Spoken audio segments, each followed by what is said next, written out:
최근에 라이브 주제로도 한번 다뤘던 컨텐츠인데 2025년에 어떤 선수가 챔피언 자리를 지키면서 마무리를 하게 될지 2025년 챔피언을 예상해 보는 시간을 준비를 했습니다. 일단은 플라이급은 전 판토자가 챔피언 자리를 25년 한 해에는 유지를 할 것 같습니다. 그러니까 이게 아무래도 판토자가 이 챔피언임에도 불구하고 싸움꾼 타입의 난전을 즐기는 선수다 보니까 경기를 봤을 때 뭐 재미나 박진감은 있지만 뭔가 안정감, 난공불락이 느낌은 들지 않거든요. 그런데 이미 판토자가 어느덧 플라이급 3차 방어에 성공을 했습니다. 그리고 지금 뭐 챔피언까지 올라오는 길에서 웬만한 컨텐더들은 다 잡았죠. 그리고 한 번만 잡은 게 아니라 수차례 잡았습니다. 지금 현재 1, 2인 모레노와 이 로이발 모두 잡았는데, 모레노는 이제 터프 토너먼트 포함해서 총 3번을 잡아냈고, 로이발 같은 경우도 2번을 잡아냈어요. 그것도 이제 라이진 챔피언 출신 아사쿠라 카이가 계약을 해서 이 판토자의 대항마로 데리고 온 거다, 이런 식으로 해서 주목을 받았는데, 데뷔전에서 판토자가 이제 챔피언 타이틀전을 하는 기회를 잡긴 했지만은 판토자가 손쉽게 잡아냈죠. 이렇듯 지금 판토자에 마땅한 이 상대가 없습니다. 그나마 또 이제 타이라 타츠로가 탑 컨텐더 라인에 새롭게 등장한 선수인데, 이 타이라 타츠로가 이 판토자까지 올라가는 이제 길목에서 만나게 된 선수가 판토자가 이미 2번이나 잡아낸 브랜든 로이발과 경기를 했거든요. 근데 로이발과의 경기에서 레벨 차이를 보여주면서 패배를 했습니다. 그러니까 지금 판토자 야생에 도전할 만한 선수가 없는 상황이에요. 그래도 그나마 좀 한 명을 꼽아보자면은 현재 UFC에서 4승 무패를 구가하면서 최근에 탑10 안에 진입한 랭킹 8위에 진입한 아수 아마바에프가 그래도 좀 주목해 볼 만한 선수이긴 합니다.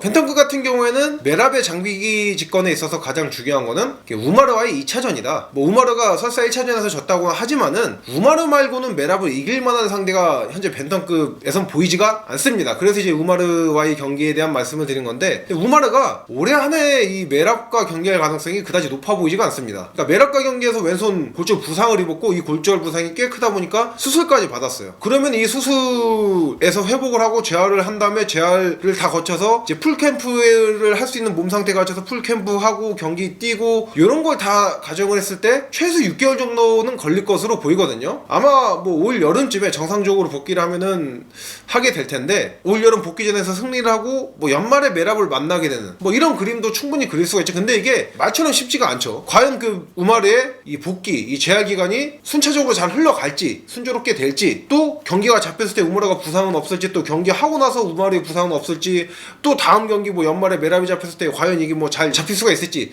여러가지 변수가 워낙에 많습니다. 그래서 올해 안에 하기는 좀 현실적으로 전 힘들다고 생각을 하고요. 그렇게 된다면 메랍은 아마 셔노말리나 아니면은 이제 표트리 안과의 이 2차전 가능성이 제일 높다고 여겨지는데, 1차전 보시면 아시겠지만은 2차전에서 이 오말리나 표트리안이 1차전과 다른 변수를 전 만들어낼 가능성은 높지 않다고 봅니다. 저는 결국에 이 경기에서는 메랍과 1차전과 똑같은 양상으로 승리를 하면서 25년 한 해 또 챔피언 벨트를 지켜낼 거라고 생각을 합니다.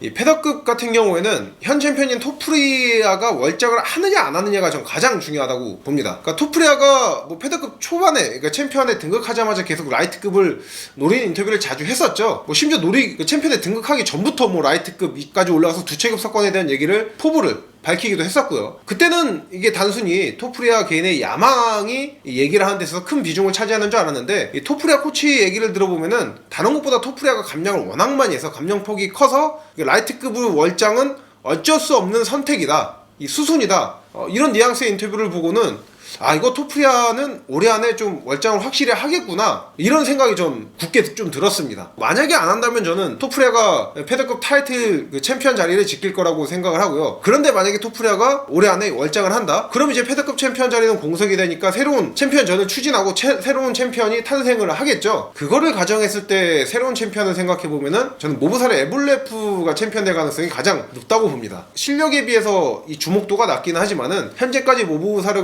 에볼레프가 보여주고 있는 성적, 퍼포먼스 이런 걸 고려했을 때 토프리아가 없는 패더급에서 누가 왕에 올라설 것이냐, 이걸 선택했을 때 솔직히 모브사르를 선택을 아니할 수가 없습니다. 단순하게 정리하자면은 토프리아가 월장을 안 한다면 토프리아가 챔피언을 지키고, 월장을 한다면 이 모브사르가 새로운 챔피언 자리에 올라설 거라고 예상이 됩니다.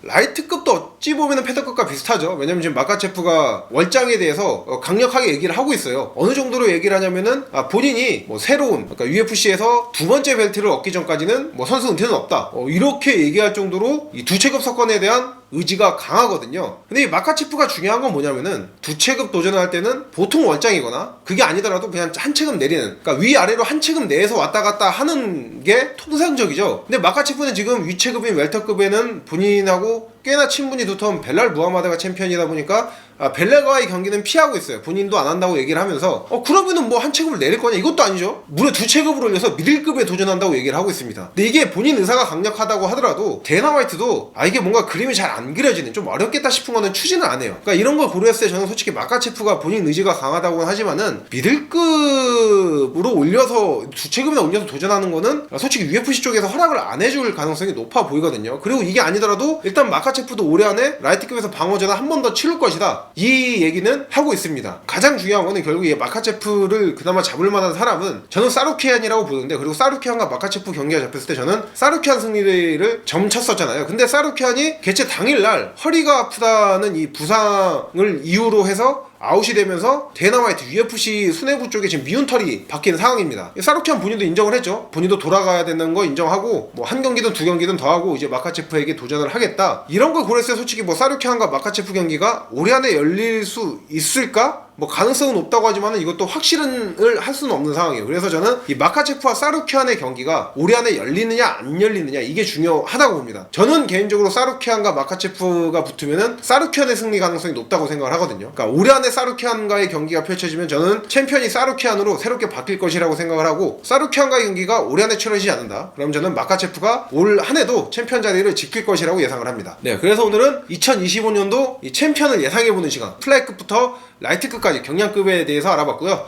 다음 시간에도 유익한 컨텐츠로 찾아뵙도록 하겠습니다. 렛츠 댄스!